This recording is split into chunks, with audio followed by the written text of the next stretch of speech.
I'm not going to do anything with you. Not if you mean by that, do something to you without your leave. We might do some things together. I don't know about sides. I go my own way, but your way may go along with mine for a while. That's a Treebeard quote from the Two Towers. Welcome back to Bookwave, the book club podcast. I'm your host, Scott, joined today by Pat, Yeah. Will, Hello. and Jason. By root and twig, I'm glad to be here with you friends. Beautiful.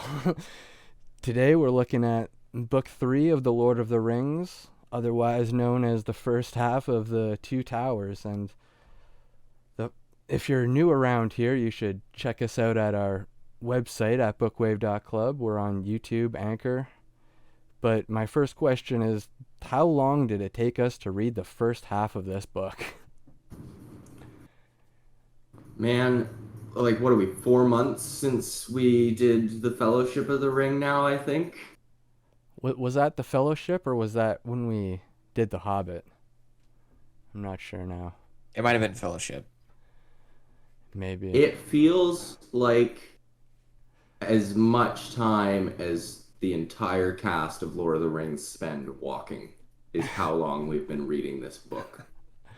Yep. Like, if I had maybe a king of eagles to help me with this journey and expedite my trip, I think I would have been quite grateful. See, books like this, I actually love getting into and reading over the course of a week. So I read through book 3 in like 4 days. Wow.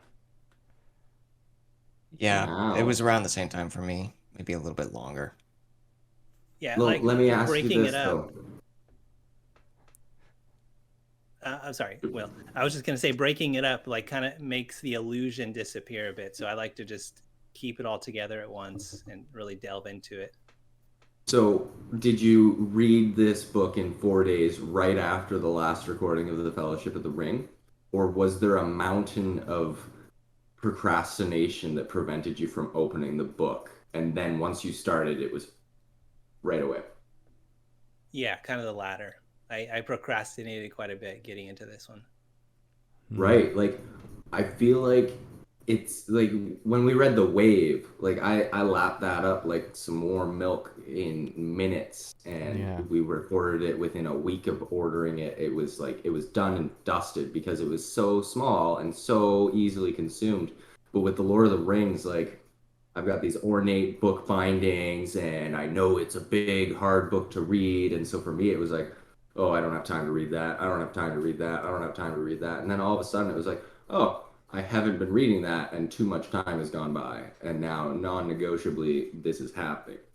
I had I had a very similar experience because like I woke up every day and we're reading the Bible at the same time as reading The Lord of the Rings. So I was like, what seems easier? Well, neither one. We're looking at Job or Lord of the Rings. These are both huge. I'm not going to make any like real progress, any like seeable progress by just reading a few pages, which is all I really have the energy for. And then I just kept mounting and mounting and mounting. Like, oh, it's been a month and I've got one chapter of Lord of the Rings and I haven't touched Job. This isn't good. See, for Well, and me, it's like, it took me a long time to actually get into the get into reading it for, hours on end. Um, I just started off just reading a few pages at a time and then going back to whatever book I was focusing on to begin with and other jobs, but eventually I think what kicked it in was just the hook of everything going on in the story, like with Pippin and Mary, and being held captive, and eventually meeting Treebeard, and then eventually, going with Boromir's death and everything like that. It's just, I guess it was just getting back into the the interest of where the Fellowship is now, where they're going, and what obstacles they're gonna overtake.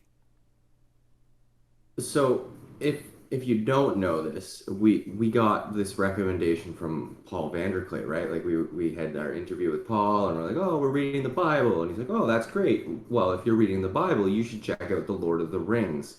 And I think we foolishly were like, oh, book recommendation, okay. And now it's like, oh, almost a Bible recommendation, but mythologically built and fantasy. So we're like, we're reading the Bible. You know, it would be neat if we read two Bibles at the same time. Yep.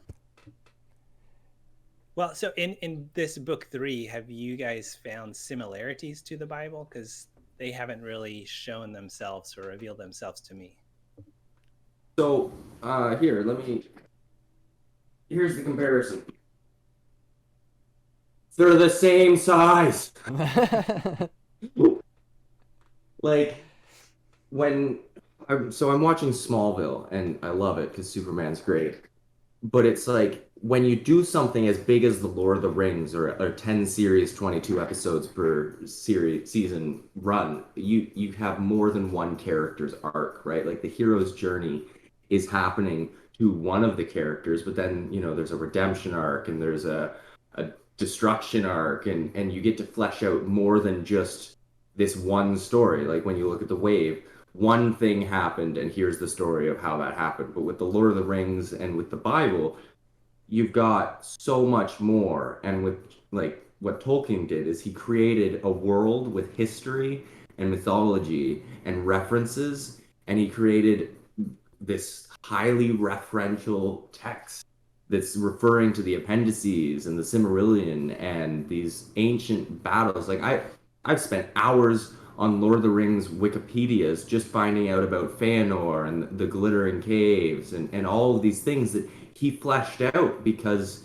he felt that that was what was important, was that you had not just a world but a world history, and not just a world history but a cultural history, and not just a cultural history but 15 cultural histories and languages and interactions. And it's not biblical in that it's the word of God being given to Frodo, but certainly there is gods involved and there is an interesting philosophical notion that happens, and so that's where I see the similarities, is that there's just so much depth that you can create so many metaphors and parallels to this book, and you can think about, is it worth doing something even though the end may be dark? Yeah, I think he provides for a lot of people what we look for in religion. Like all of like the story and mythology is a lot bigger part of it than I think we all realize. So like when they're going over the history of the Palantir and all of these stones, my brain goes straight to Marvel with the Infinity Stones, right?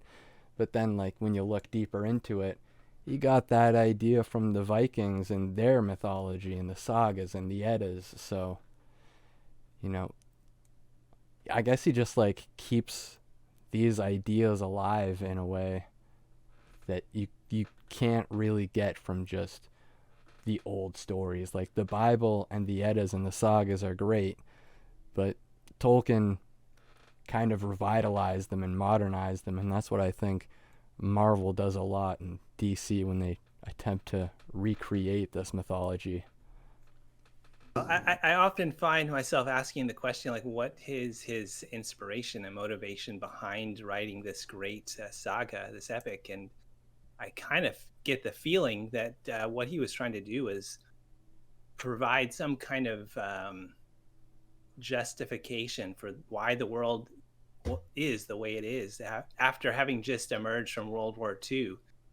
He's trying to ask the question, well, where does evil come from, and how can we keep hope in the face of darkness? See, the way I figured out about the Palantir was the distinction between knowledge and wisdom and how they can be incorporated by good and evil. Like when let's see here. When, you know, when Gandalf discovers that Saruman owns a Palantir and how he's able to communicate with other parties around Middle Earth.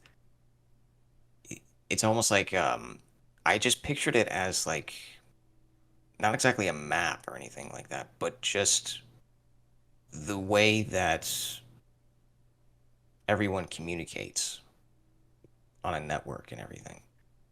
And how far it spreads and what is being discovered and how it eventually affects people. Like especially with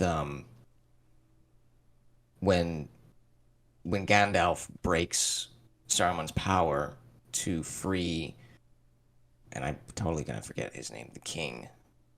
Theoden. Theoden. Theoden, yeah. Um, it just shows how one can be so in control with this negative energy from whatever information they've gathered and just let it consume them entirely to the point where they don't even know themselves. I don't know what you all think about that. It got major Tower of Babel vibes from what you just said. Like with the idea of the Palantir being like the only means of communication to like other civilizations between like the bosses or whoever's up at the top of the tower. It's like that's like a post Tower of Babel thing. Like they still have the tower at Isengard. Like Orthanc is still there, but like it's everybody's spread out. Like the elves have their own kingdom, the dwarves have their own kingdom. God's people spread themselves among the earth just like he wanted them to. And then the Palantir was what kept like the 7 stones or however many stones. I'm not sure how many there was, but that's what, like, that was the only form of unity that they had. Like their culture and everything's completely different. And maybe he got that idea from the Tower of Babel. Just like all you need is just a little crystal ball for your prime minister, and the next guy's president.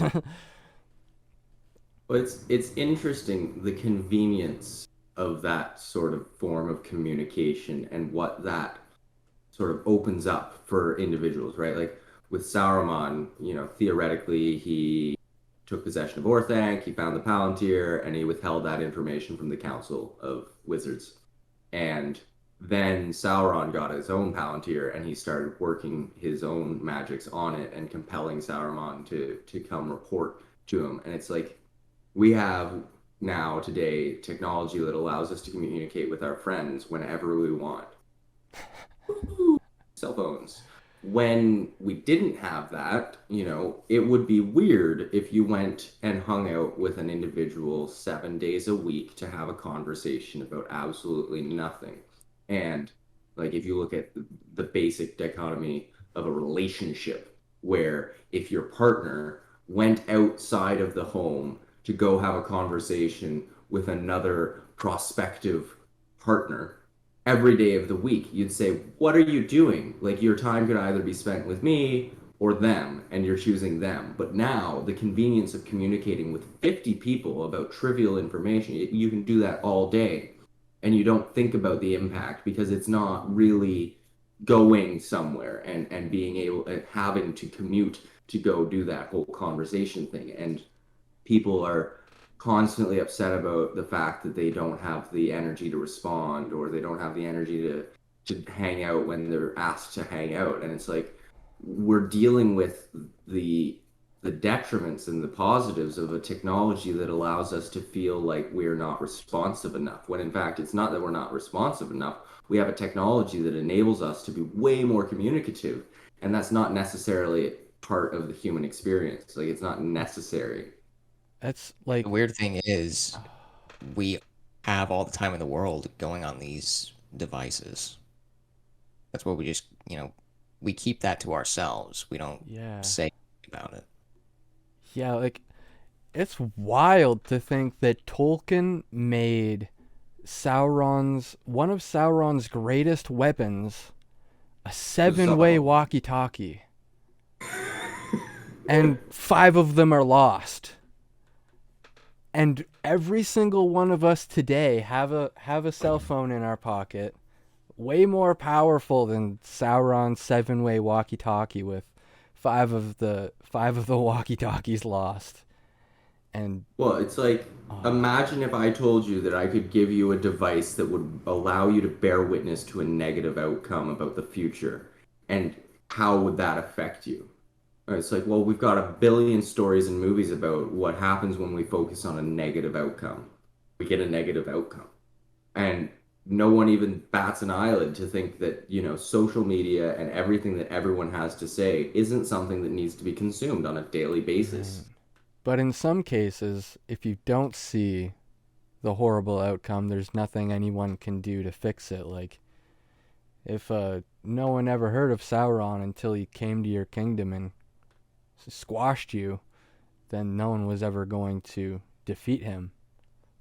So, like, you need to be able to gaze into the darkness at least a little bit to be able to actually do something against it. Right. And I think in the book, the Palantirs allow you to have vision of far away, but I don't think they allow communication of sound and voice, right?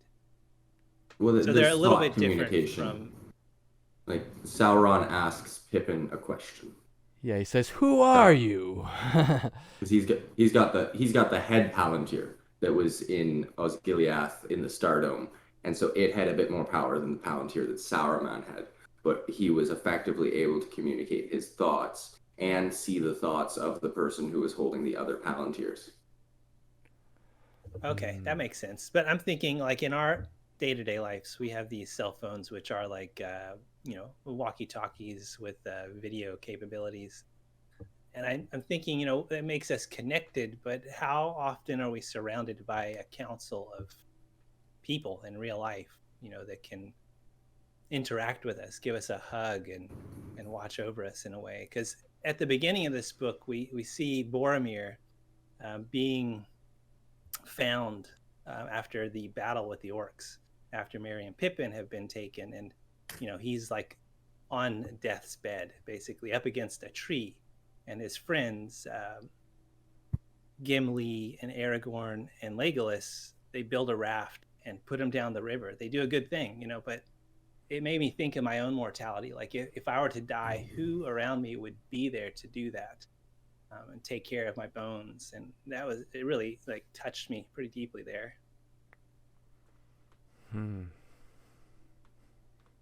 Yeah. I mean, the other option could be, Earth can take you.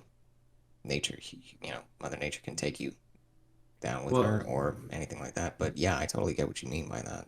Evil can take Yeah, you too, because that's what the orcs were.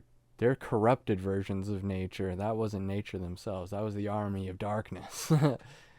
Yeah, I think they're supposed to be like corrupted versions of the elves, right? Right, yeah. I wrote down that part too when the Ents were talking to Merry and Pippin, telling them how the trolls, like, oh, you've heard of trolls before. You've seen them lumbering statues. They're corrupted versions of us.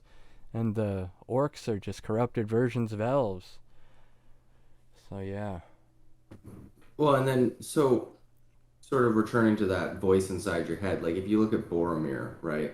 He grew up in Minas Tirith on the gates of hell, basically, right? Like you wake up in the morning, you go on your balcony, boom, there's Mordor, and it's burning, and it's smoky, and it's terrifying.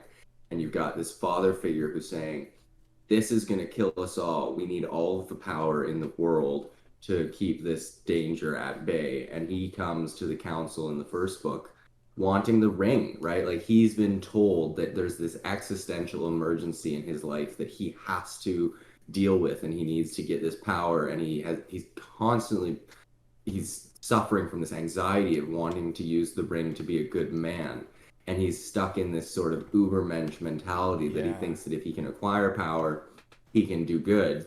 And he loses himself. He loses his own morals, and he sacrifices his means to try and acquire this thing. But then when the real emergency hits, everything that he believes about reality goes right out the door, because our morals and our ethics in an emergency, when orcs are literally attacking you, it all changes. and he's like, "Oh no, I'm gonna give my life to save these hobbits because that's the only thing that makes sense to do right now." Yeah. And sort of all of that illusion that his father, was it Denethor, uh, gives him, they just all fall off the table. The minute orcs strike, he can be a good man, but until there's a real crisis, he's stuck being anxious, trying to consider ways to resolve what he perceives as a crisis and emergency, but it isn't. And it's Yeah. interesting because it's not. I don't know. Yeah, and that connects back to our conversation we had on like the last Lord of the Rings book where we're like, if the ring represents evil, you can't use it for good. Like Sith lightning is dark side power.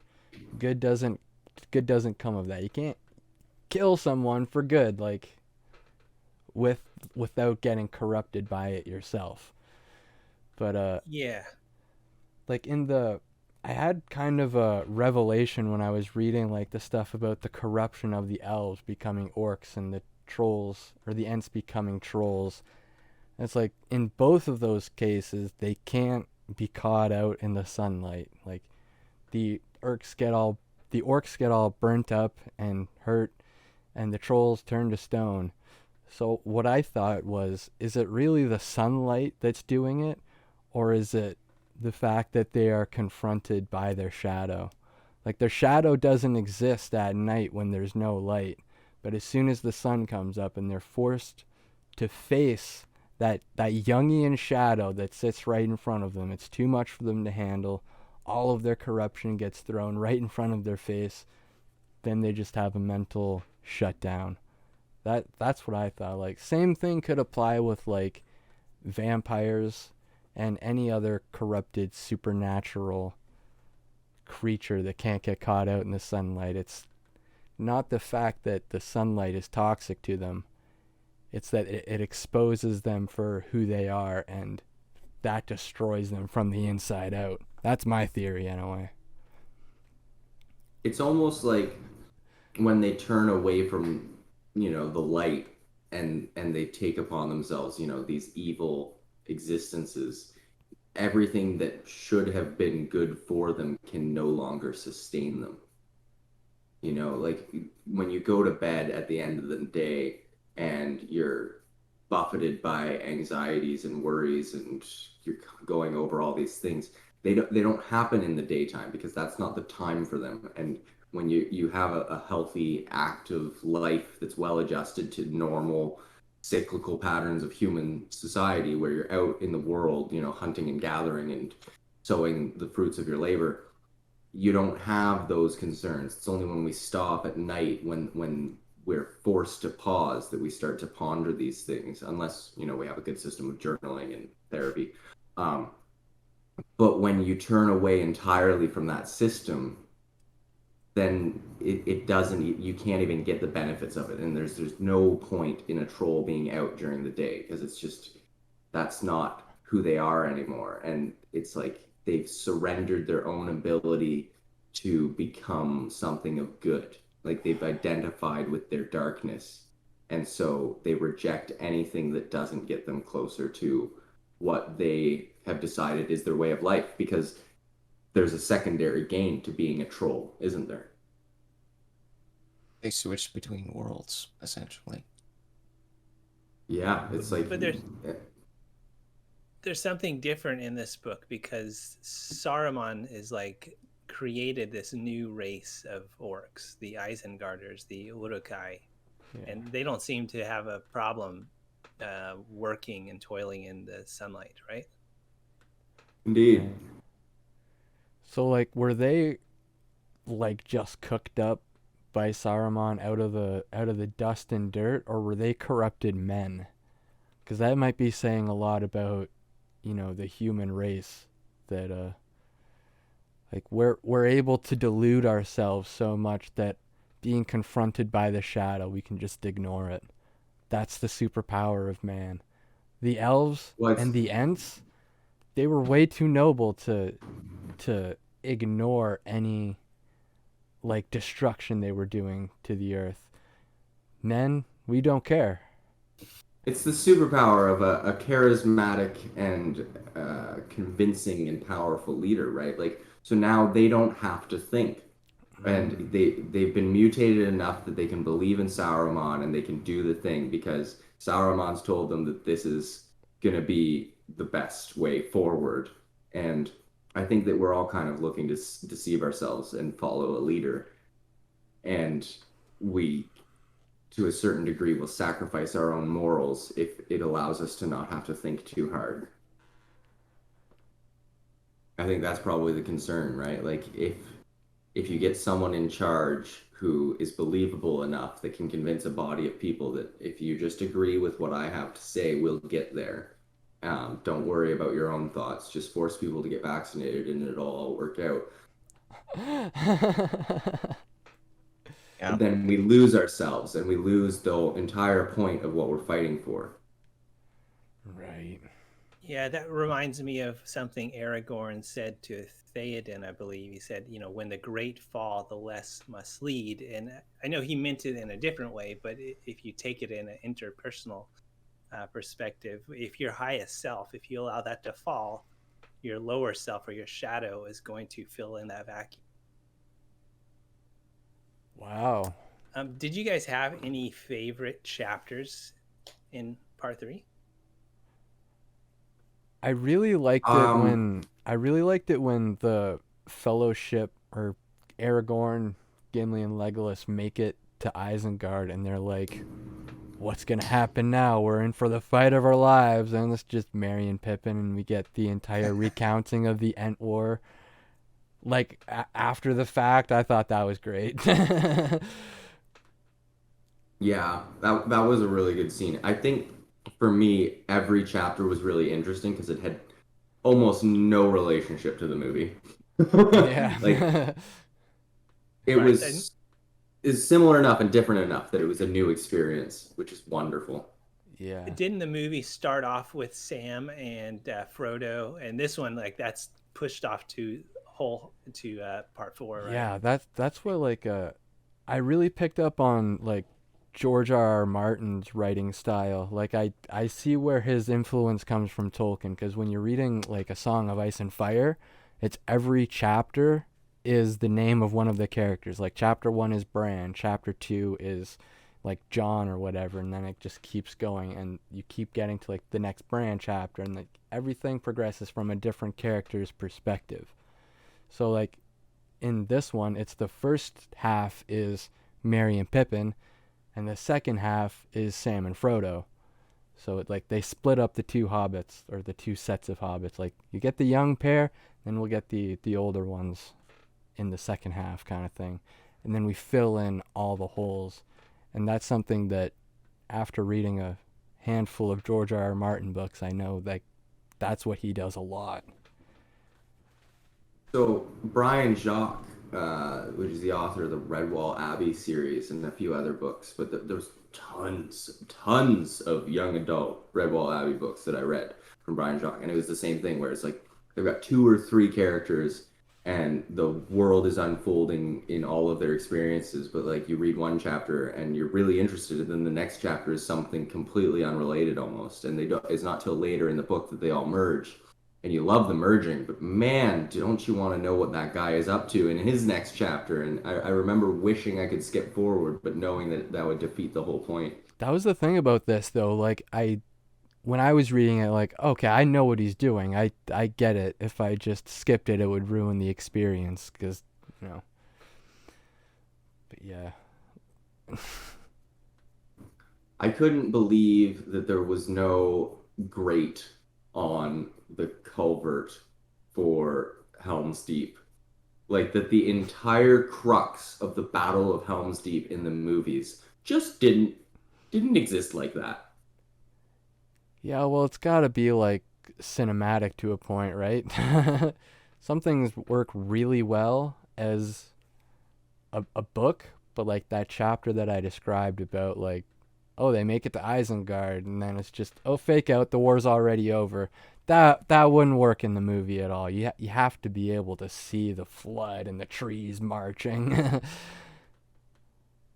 Well, and that was another thing too, right? Like Sauron doesn't harness the energy of a dam in the books, and the Ents don't destroy said dam in the books. Like there's so much about the Ents that is just wildly and inappropriately different in the movies than in the books. Like in the movies, Treebeard gets together with the Ents and they hold a meeting and they say, we're not going to go to war. Sorry, doesn't matter to us. And Pippin's like, okay, well, let's just take a shortcut this way to get home. And then he sees that the forest has been destroyed and then he goes to war. In the books, Pippin's like, hey, so Saruman's kind of like destroying stuff. And Treebeard's like, yeah, I know. We should kill him now. Yeah, well, here's my argument for changing everything. Another argument for changing everything for the movie. If you really wanted it to be exactly what you got from the book, then just read the book. You already have the book. If you're going to make the movie, it might as well be something different. If you want it to just be the exact same story, you already have that story. What's the point? Just to make it look good in CGI? Yes. Film and books are entirely two different mediums. Yeah, well, like So we have the same argument in like the comic book, fandom, let's say. It's like, "Oh, why is he who remains this guy instead of this guy? Why are the timekeepers all fake robots? It wasn't like that in the comics." Well, you have the comics. Just go there. If you want to watch it, watch it. If you want to read it, read it. The medium's the message. It's all up to you. yeah, Yeah, I kind of feel the videos and movies are meant to be digested, in a shorter period of time. Whereas I find a lot of joy, reading these books and pondering about the topics, where you might get that. You might get goosebumps during the movie, but there's really something euphoric about sitting down, reading something and Mm-hmm. finding connections to your life and to the world at large. Yeah, for sure. Like I do understand, that you can do different storytelling when you do a different medium, but I think that there's no need to completely change the plot and mix and match the story how you'd like. Like I think that this story could have been told the way it was written on the cinema, and it could have been really cool, but for some reason, Peter Jackson said, no, we're actually going to make an entire army of elves show up to save Helm's Deep that just don't exist in the books. And he takes a lot of creative liberties. And for me, I have a hard time understanding why that was necessary because there's a lot of cool stuff that happens in the book that like you could cut out because you could capture that by just showing someone's facial expression. Like you don't need the details that are removed that aren't like there's easier ways to express them when you have literal actors and arenas and symbolism. But to completely change the way the plot progresses, I don't understand the need for that. And it doesn't upset me. It confuses me because for me, I get two different tellings of the Lord of the Rings. There's the Lord of the Rings I grew up on the screen, and now I get the books that I'm exposing myself to. But I wouldn't have been upset if I read this book and it read like the movie. Well, that's when you have to implement what we comic fans call a headcanon. Because if you've ever read more than one, say, Captain America comic, he's real hot right now. If you know that like every writer writes Captain America as a different character. Like, yeah, it's always Steve Rogers. It's always the same character, but like every writer is going to put themselves behind that character, whether it's Stan Lee or Ta-Nehisi Coates, right? So, um, like you just have to kind of choose like which stories mean anything to you, which ones don't. I'm sure a lot of you guys here and a lot of people listening can guess which Captain America books I prefer over the others, but like there's also another adaptation for Lord of the Rings. Like, have you ever seen the animated movies? They're like really short and like super faithful to the book, I've heard. A So long time No. ago, I saw that. yeah, they're made in like the 70s and 80s, I think. Yeah. Like really old school animation. I've only seen like bits and pieces of them, but like I don't remember that from the movies that I've seen. Right. It puts all the songs in too. Like you don't get any of the hokey little songs like I'm Tom Bombadillo. That didn't happen in the movie, but like it does in the little animated one because like the animated medium makes a lot more sense. Cause like, oh, it's for kids, even though there's Hmm. murder and war, but it's cartoons, they're kids. So let's put in some hokey little music, and that's what everybody will remember us for. But like, that's another decision. If you're going to adapt it, you have to like, are we going to try to implement Tolkien's vision, which we don't really know what it was. We just have his writings. We don't know his real opinion of what he would want it to look like on the big screen. We just have, the people involved in the project as they're making it and like the decisions that they have to make. Are they going to try to make it for a modern audience or just the hardcore Tolkien heads?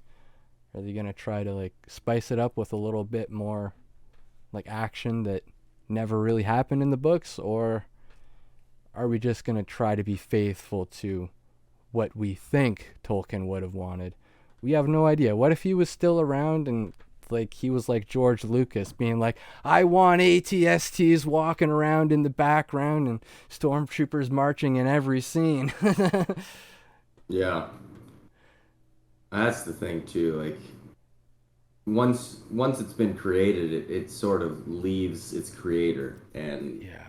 the more you try as a creator to control the interpretation of your artwork, like it's absurd because you can make a piece of art that like I saw this one post on the internet of this person who was doing a piece of art for the Great Gatsby, and they had him reaching out, but he didn't have hands. And the English teacher was like, oh, he can't reach, whatever it is. And the guy's like, I just couldn't draw hands. Like, I would have. I can relate. But it's like, that's the thing. Like, it's not about what you tried to make the point of your piece. It's art resonates with people for different reasons. Symbolism has an effect on our brain, and we perceive stuff that we relate to in ourselves. And the point isn't to make a piece of artwork that makes the world a better place. The point is to make a piece of artwork, and that makes the world a better place. Right.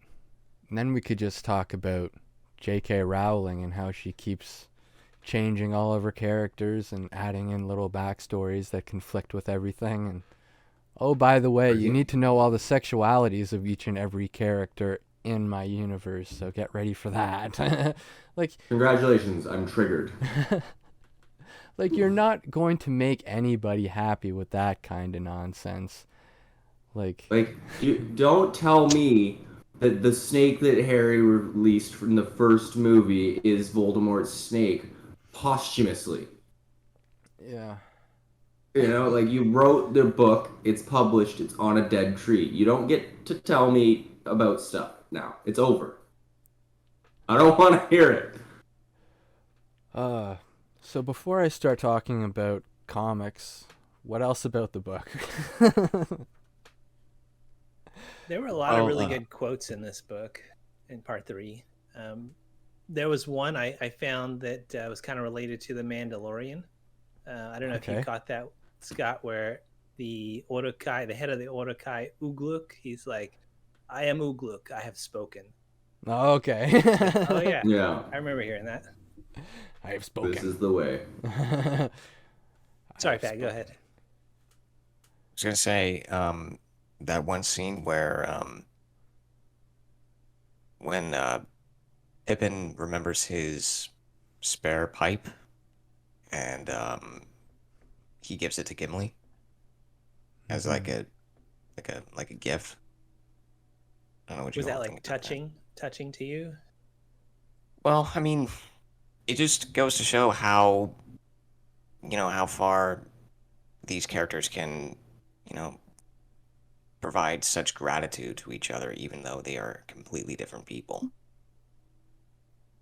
And the pipe is kind of like,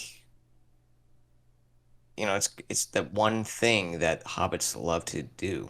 They like to smoke some really good weed and And everything, eat some good food.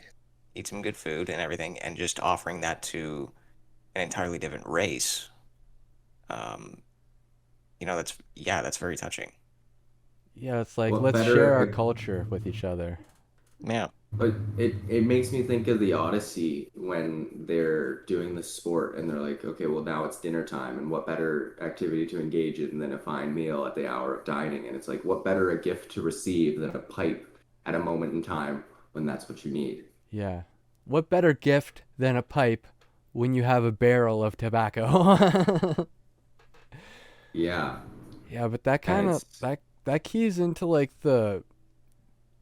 the relationship between all of them, like Legolas and Gimli particularly, because like they're supposed to hate each other. Their like elf culture is dwarves are dumb. Dwarf culture is elves are hoity-toity and holier than thou.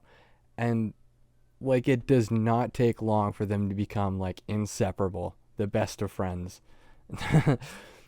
yeah. Yeah, in a way, the hobbits in this book, Merry and Pippin, I found to be kind of the heroes Oh yeah. by bringing people together, by Aragorn and the crew like going and looking for them and everything that happened. I thought they were the heroes. Yeah. I Well, mean, it could have it, been some really badass elves, but Mary and Pippin. it's like yesterday we're moving and we had just gotten back to the location we had to unload at, and my dad and I had brought the truck and my wife had got there first, and so she had a little break, and so she starts unpacking and we were gonna have a break, but there's this tiny little human who's still working, and it's like, okay, well, we can't not work. Like if you're working, we'll have to band together to work together so that we can all take a break later. And these hobbits come into the scene and they're like, well, like in the Hobbit, literally, like I'm gonna help you get your home back, and the dwarves are like, wow, like you're amazing. And then in this book, they're like, well, I've got it, I have the ring, so, and it needs to be destroyed, so I guess I'll do it so that my friends can continue to live their life the way they want to. And then dwarves, elves, and man all band together. Like if this tiny little halfling is going to make a difference, how can we sit idly by? Yeah, I just picture like a chubby short hobbit just hopping off his seat thinking, "Oh, no one else is going to do it. Better get to work." uh, Yeah, and it's like you've got a choice in every single event that you experience. You can either be the person that does the thing or the person that doesn't do the thing. You can be the person that does it with grace or with destruction. And the hobbits are these wonderful little creatures that, at least the ones that we're exposed to, always choose to do good. at the appropriate time because, there's time for second breakfast and third lunch and everything else. Which ties in nicely with the quote I have from Aragorn.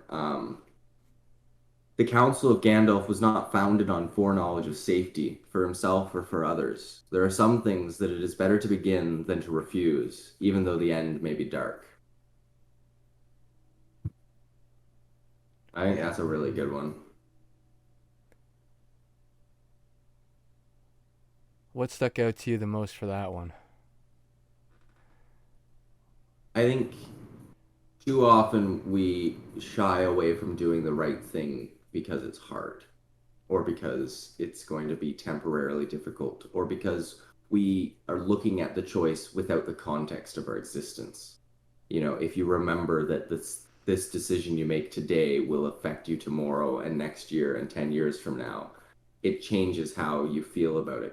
But if you're sitting there in your bed at 7 in the morning hitting snooze because you think, well, I have time to do it, then you're missing the whole thing where it's like, no, this is every day, this is every morning. And if you don't get up early today, you're not going to get up early tomorrow because the choice you make in this moment is most likely going to be the choice you make in the next, unless something happens in the moments in between. And I guess that's what happened to Frodo. I mean, he just kept hitting the snooze button when he knew he had the ring, but he didn't do anything about it until, what was it, 13 years later? And Well, just, Or I exactly. would You've got, I would argue that's what King Theoden did, or right? allowed happen to him. Just he stayed in the fog, so long. and Yeah. that's the problem we have when I think the word is chrysalism, when you're stuck in your own home in the midst of a storm and the safety and comfort you experience of being surrounded by your amenities. It's like, unless there's a tiger at your door or you can mentally conceive of some way to get that fire under yourself, it's very hard to do anything. Like, we're mammals, like we want to Yeah. sleep all the time and eat berries, And but that like we ties into, can't sorry, go ahead.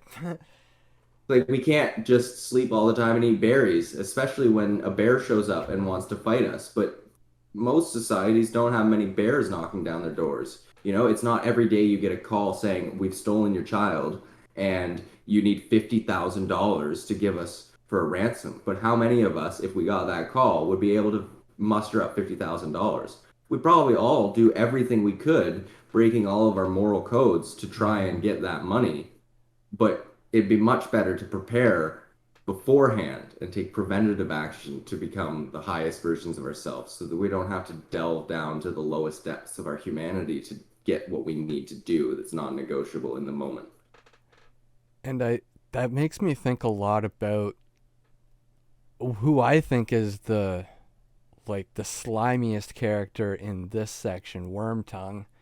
And his biggest crime was essentially saying, hey there, snooze button's right here. Just press it. Going to the king every day. Snooze button's right here. Just press it.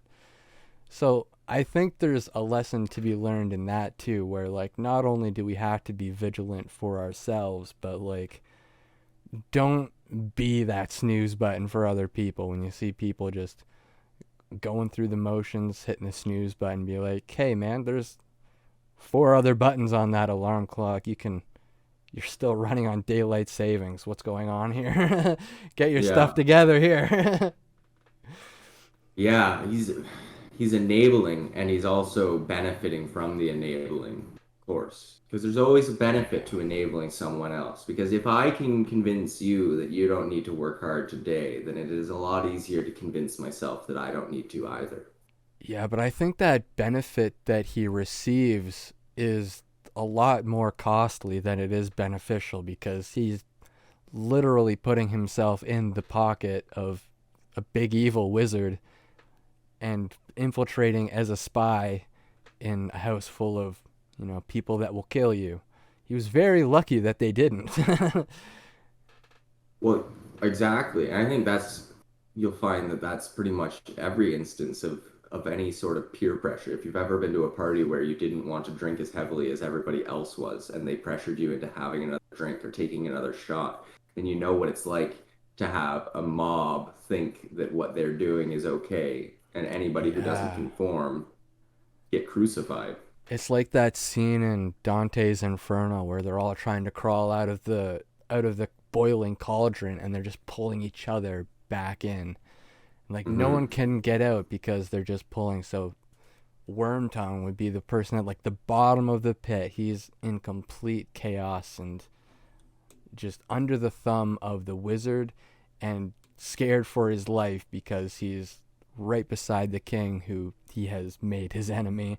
And he's just like, no, you come back down here. You come back down here. My life is going to be miserable, so is the rest of yours. And I think that's Yeah. the worst kind of character you can become. When you deceive yourself to the point that you think that you can get what you want by negative means. Like, the person that gets what you want needs to deserve it because otherwise it won't even be worth Mm. it.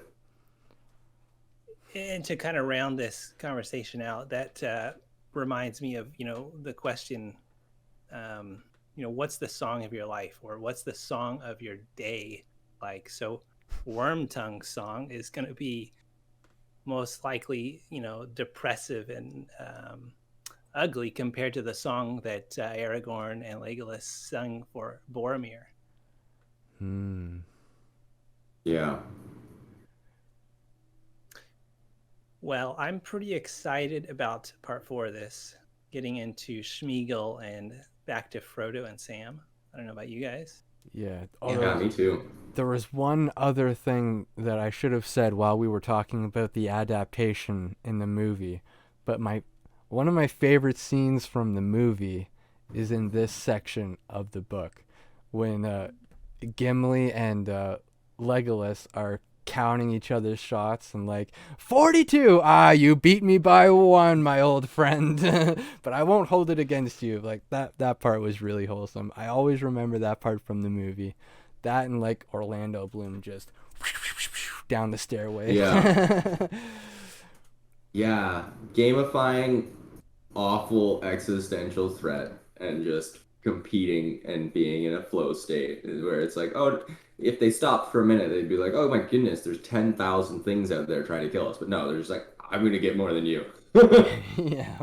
Does that have anything to do with Hitchhiker's Guide to the Galaxy being the answer 42 and the question being, well, how hard are you trying? Anyway, I did think about Hitchhiker's Guide when he said 42 there, but like I'm pretty sure Douglas Adams has come out and said, no, that number was just random. I just made it up. It was the first thing that came to mind, 42. It's just like, oh, what's an arbitrary number? 42, that's the answer. It was like this shadow work that we're doing, Will. Like he just let his subconscious answer. Like what's the answer? 42? Oh, shit. First answer, best answer. Right. And then our minds just generate the questions. We can't help it. Yeah. Well, it's not the first time Hitchhiker's Guide has come up today, and I was talking about that with a client earlier, but I was saying to Scott the other day too, like if the author of the Hitchhiker's Guide to the Galaxy had any clue or sentiment to the fact that the Book of Job had 42 verses and that was what he was referring to, that would be a pretty good answer to the ultimate question. Because let me tell you, the 42 verses of the Book of Job, that's an interesting story right there. Yeah, well, no question there, but you'll have to check out our next episode of the Book Wave to find out more about that one. So, do we have anything more to add? No, I'm looking forward to the next. Like, comment, subscribe, give us all your money. Yeah, donate on Anchor. What you think. Yeah. May the force be with you. Until next time. Or equal to mass times acceleration. Poof, poof. Have a great one.